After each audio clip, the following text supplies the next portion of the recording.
So I guess to get to some of the more, I guess, day-to-day activities, I guess, Jim, maybe you can tell us a little bit about some of the patching activities in iOS.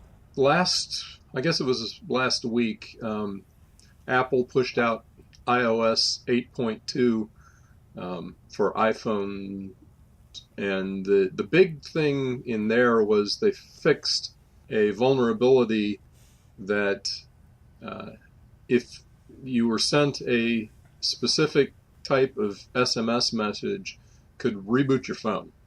So that was the big security fix that I'm aware of in iOS 8.2. So if you're using an iPhone and you got prompted to apply that update, I would go ahead and do it. Sounds like a good idea. So if I can understand a little more specifically here, was that a potential, did that have potential to do other things, or is it just a sort of a denial of service vulnerability? It was mostly a denial of service attack. It was a special SMS message, a flash SMS or a class 0 SMS, and that, as far as I can tell, as far as I've been able to find folks writing about it, all it could do was restart your phone, but that still could be annoying.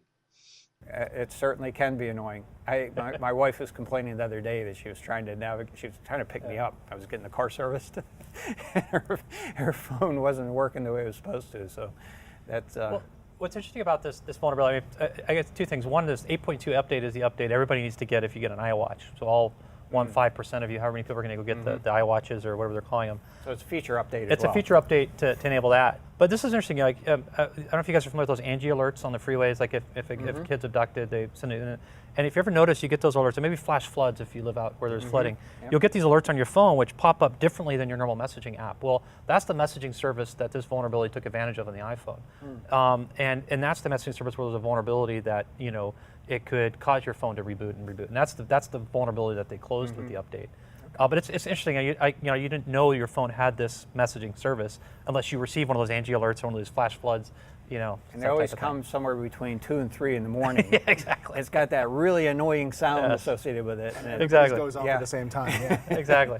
Yeah, it really will tend to make you jump out of your bed. But it is actually a good service. Absolutely. It's really it. useful. Interesting. It's just until you get one, you didn't know it's there. Right. What do you do with this? My phone broken is.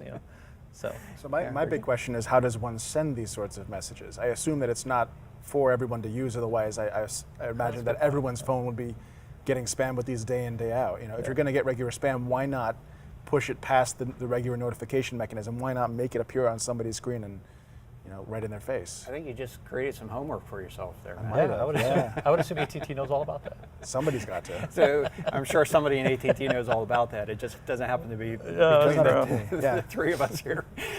So, yeah, I think you've got some homework there, Matt. We can talk about that sometime soon. I think it'll be an interesting discussion.